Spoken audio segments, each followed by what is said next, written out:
Okay guys, the last video we did looked at healthy and balanced diet. This one we are going to move on to now, barriers to a healthy and active lifestyle. There are areas that are involved in this, but we're going to look at one of the key areas first and then try and link the other areas back into it and then bring diet and that into it as well, of what we've just covered in the last lesson. So like with the last one, there's just going to be a little task for you to begin with, based on the last lesson. What you need to do is create 3 questions. What you think a C grade question is, a B grade question, and an A grade question, based on what we did in the last lesson on the elements of a healthy, balanced diet. Alright, so obviously your C grade question could be, for example, name 3 areas of the food groups. Your B one obviously goes on a little bit further than that and asks for maybe a bit more information. And your A grade one could be like a scenario where you create a player in a sport and you request some information on that and how it's going to affect their performance. Alright, you must be able to obviously explain your question, and if we give it to somebody else, you've got to be able to mark it and give reasons for it, so you sort of maybe even need to consider a mark scheme. Alright, so if you'd like to pause the video, it shouldn't take you too long. You just need 3 questions linking into what we did last lesson. Okay, so we are looking at lifestyle factors that affect our health, alright, or lifestyle related ones. So the 3 main ones that we're going to look at within this PowerPoint very sort of quickly are smoking, drugs and alcohol. Alright, so in your book you need a title of lifestyle factors affecting health, and these are the 3 key ones that we're going to cover. Alright, so if you just want to pause the video again and just sort your book out, please guys. Alright, so the first one we're going to look at is smoking. Now obviously we all have a basic understanding of this because we'll have done it in things like PSC and science and that. Alright, so just where we're coming from is going to look at a basic sort of bit of information, so we've got some notes on it in our books. Alright, so obviously there aren't many athletes who really, if they take their profession and their sports and if they want to get to the top seriously, who smoke. There's obviously high profile people like Wayne Rooney and Jack Wilshere got caught smoking recently, but there's very few of them, those elite athletes who get to the top of their game, who actually smoke. Alright, and the main reason for that is obviously cigarettes have a massive effect on our lungs, and our lungs deal with our oxygen transportation around the body. Alright, so if cigarettes are affecting that, their performance isn't going to be as good as it could be if they weren't smoking. Alright, and one of the main things that smoking affects, alright, is hemoglobin. Okay, now what hemoglobin is within our blood, alright, there's millions and millions of hemoglobin. Okay, and all that does is carry oxygen and carbon dioxide around the body. So when we breathe in, it collects all the oxygen from the lungs, takes it to the working muscles, and swaps it over for the carbon dioxide. Okay, then obviously on the right there's a picture of those healthy set of lungs and a set of lungs that have been exposed to serious smoking over the years. Alright, now the problem that we've got with hemoglobin is that if it's presented with either oxygen or carbon monoxide, which we get from smoking, which are the gases that go into our body, it actually prefers to collect carbon monoxide. And what that then does is it means it can't take oxygen, it can only take the carbon monoxide. Alright, so the body isn't getting as much oxygen as it should be because the blood and the hemoglobin is too busy collecting that carbon monoxide from the cigarettes.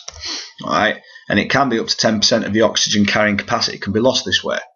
That's one of the main ways it affects obviously sportsmen. There's obviously all the links into things like cancers and that, alright, which yes, they are lifestyle affected, but we know all about that already. So you can add a little note to that, or just a little sentence in there just about how it affects the body in that sense.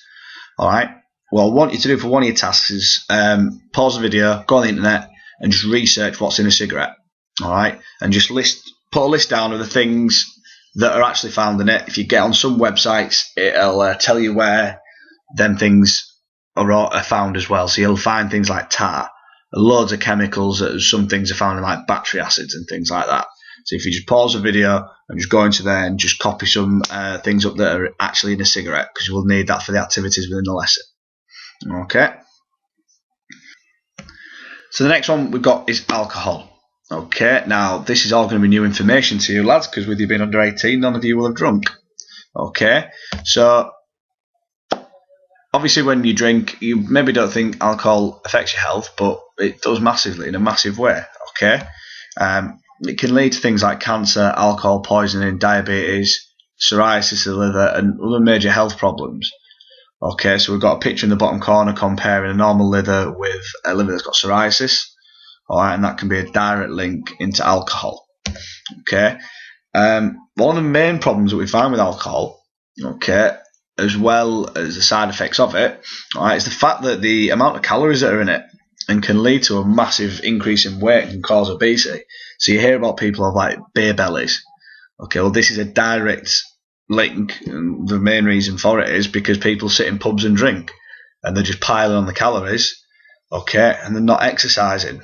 So, like we say, if you eat too much sugar or too many carbs that are simple carbs that create the sugar and you don't burn it off, it goes into fat. Well, it's exactly the same as what happens with alcohol. All right. So obviously the main things that link into alcohol is when we drink. All right, and we drink to an excess where our body can't deal with it and struggles to function. We suffer things like a lack of balance, disorientation. We forget things that have happened. It leads to headaches, blurred vision, misjudging distances. All right, and all of this blended into one can lead to serious injuries. And what alcohol also does is mask pain. All right, so if you've pulled a muscle or something, and you get drunk and you go running around and that, you don't really feel that pain, but the next morning you could have done even more damage to the working muscle that you didn't realise that you'd done before. Okay, so with alcohol, all right, the National Health Service, the NHS, all right, recommends men shouldn't drink more than regularly, and this is somebody who would drink every day, would regularly drink more than 3 or 4 units of alcohol a day. All right, women shouldn't drink more than 2 to 3 units of alcohol a day. The reason this is obviously that's all the body can deal with within a healthy manner. All right, this doesn't mean you can save all of these units up.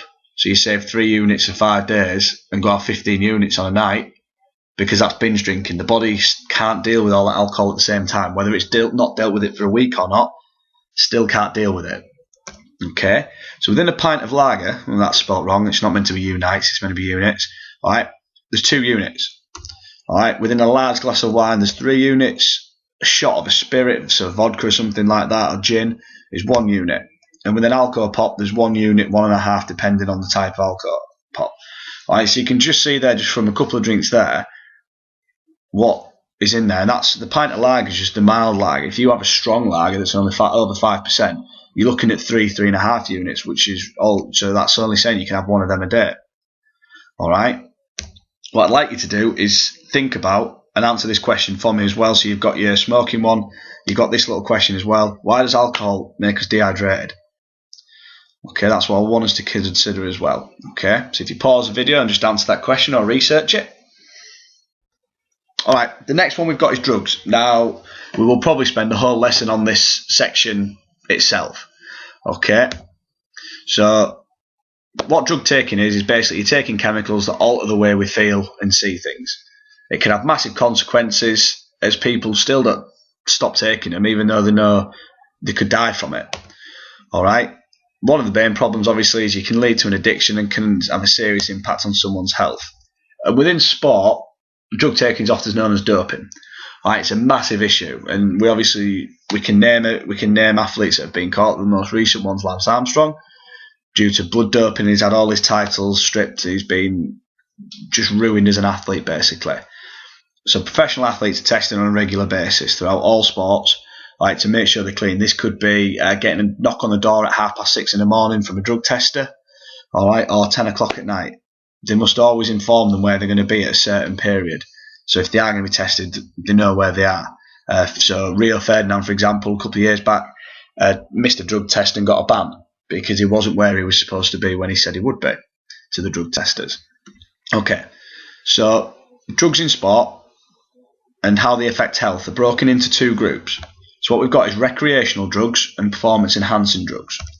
Now what your task is going to be, all right, you're going to pause the video, you're going to split your page just into 2 little boxes, all right, you're going to list as many recreational drugs as you can take, so alcohol and tobacco, all right, so as many recreational drugs as you know, and as many performance-enhancing drugs as you know. Now, what I don't want you to do is go on the internet, type in performance-enhancing drugs and come up with some weird chemical names and things. Just the basic ones we know. So things like steroids is an example of a performance-enhancing drug. Just try and think of as many of those that you understand and that you know already. If you do it without the internet, that's brilliant, because then that's just showing me what you already know. Alright? Can you also say how they affect or enhance a person's performance? So, things like tobacco, what effect does it have on our performance? Things like alcohol or steroids, what does it do? Don't just put steroids because it makes someone massive and beast. Alright, give me a proper definition of it. Okay? Other things that can affect our health then. Things like your job. Your job can have a big impact. If you're sat in an office on a seat all day, you're not doing a lot, living what's called a sedentary lifestyle, where it means you don't really do anything, it's going to affect your health. Because one, you're not going to be burning any calories off of anything that you intake, and two, depending on the job, it could be massively stressful. Alright? And things like sleep. Sleep have a massive impact on this. Alright? Because if you're tired, you can't function properly. It means it can have a big effect, especially within sport, on your performance and things like your job as well. If you're tired, you can't do your job properly. Okay, that's the end of the PowerPoint, guys. Alright, what I would like you to do is, obviously, if you need to rewind it, rewind it. There's quite a bit to take in there, alright, but it's just a very basic understanding of what we're going to cover in the lesson. So when we come in, we know that we've got an understanding of smoking, drugs and alcohol for when we cover it in the lesson. Okay, thank you very much, guys. Bye-bye.